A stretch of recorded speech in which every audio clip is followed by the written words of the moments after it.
बहुत समय पुरानी बात है। एक गांव में पूनम नाम की एक बदसूरत औरत रहा करती थी। उसके दो सौतेले बच्चे थे। बेटी का नाम प्रिया और बेटे का नाम राजू था। दोनों के दोनों बच्चे उसका बहुत ख्याल रखते थे, पर उसकी सौतेली माँ उन पर बहुत अत्याचार किया करती थी। माँ, या लो, आप खाना खा लो। आपने सुबह से खाना नहीं खाया है। आप परेशान क्यों लग रही हो माँ? हाँ माँ, क्या हुआ आपको? आप इतनी ज्यादा परेशान क्यों लग रही हो? हमें भी बताइए कि आखिर हुआ क्या है। चुप करो तुम दोनों। भला तुमसे क्या मतलब? तुम दोनों को और कोई काम नहीं है क्या?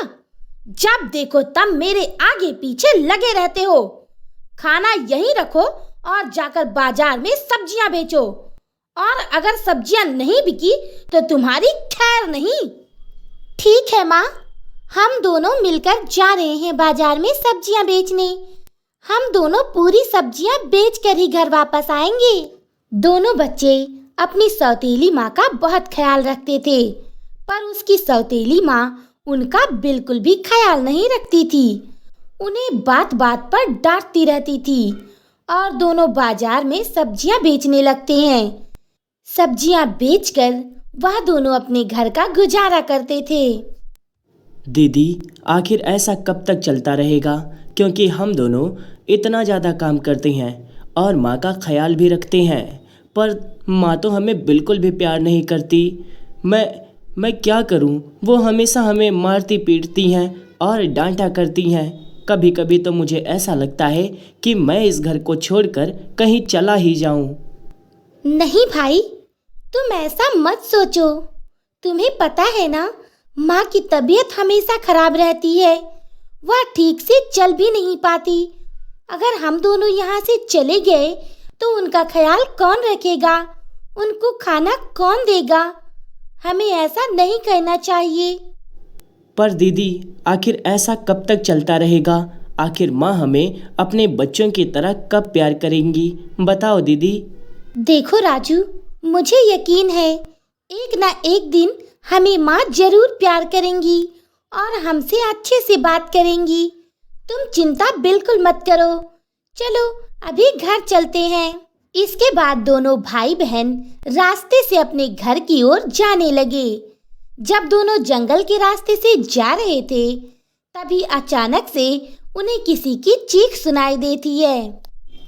हे भगवान, ये किसकी चीख है?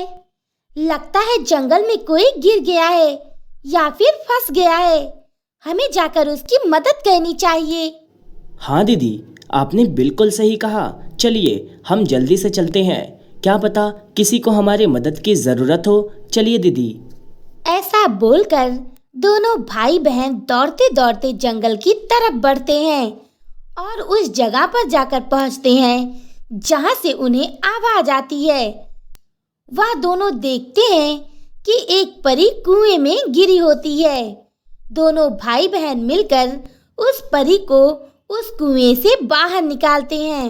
अरे परी जी, आप इस कुएं में कैसे गिर गई? आपके पास तो बहुत सारी शक्तियां हैं, फिर भी आप इस कुएं में गिर गई कैसे? दरअसल मैं आसमान में उड़ते हुए जा रही थी। तभी अचानक से मुझे चक्कर आया और मैं इस कुएं में जाकर गिर गई। कुएं के अंदर मेरी शक्तियां काम नहीं कर रही थी। तुम दोनों ने मेरी जान बचाकर मुझ पर बहुत बड़ा एहसान किया है। मैं तुम दोनों का एहसान कभी नहीं भूलूंगी। कोई बात नहीं परी जी, यह तो हमारा फ़र्ज़ था। इसीलिए हम दोनों ने आपकी जान बचाई, क्योंकि हम किसी को इस हालत में छोड़कर बिल्कुल नहीं जा सकते थे। चलो ये सब छोड़ो। तुम दोनों ये बताओ कि क्या मैं तुम दोनों की कोई मदद कर सकती हूँ? क्योंकि तुम दोनों ने मेरी जान बचाई है। अगर तुम दोनों सही समय पर नहीं आते तो शायद मैं अपनी जान गंवा देती। बताओ तुम्हें क्या चाहिए बच्चों? वैसे परी जी, हमें तो कुछ भी नहीं चाहिए, पर हमारी सौतेली माँ हमसे बिल्कुल प्यार नहीं करती। आप कुछ ऐसा करिए जिससे वह हमसे प्यार करने लगे। बस हमें आपसे और कुछ नहीं चाहिए। आप यही एक एहसान कर दीजिए हम पर। अच्छा, अब मैं समझ गई कि मुझे क्या करना है। यह लो, यह एक जादुई नेल पॉलिश का पेड़ है। यह तुम दोनों की मदद करेगा। इसमें से एक नेल पॉलिश तुम तोड़ लो और जाकर इसको अपनी माँ के नाखूनों में लगाना। फिर देखना, तुम्हारी माँ का स्वभाव बदल जाएगा। वह तुमसे प्यार करने लगेगी और तुम्हारी बहुत ज़्यादा फिक्र भी करेगी। धन्यवाद परी जी, आपने यह नेल पॉलिश देकर हम पर बहुत बड़ा एहसान किया है। हम आज ही जाकर यह नेल पॉलिश अपनी माँ की नाखूनों में लगाएंगे और वह हमसे प्यार करने लगेंगी। ठीक है बच्चों, अब तुम दोनों जाओ और अपनी माँ को यह नेल पॉलिश लगाने को कहो। तुम्हारी हर एक परेशानी दूर हो जाएगी। इसके बाद वह परी वहीं पर गायब हो जाती है।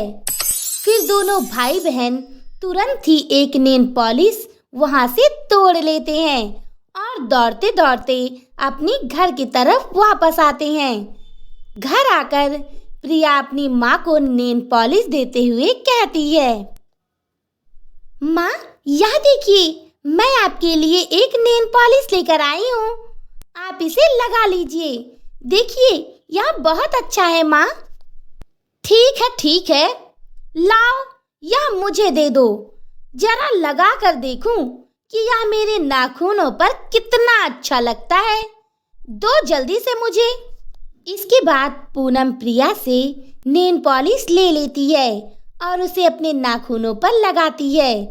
नाखूनों पर नेल पॉलिश लगाते ही वह बिल्कुल बदल सी जाती है।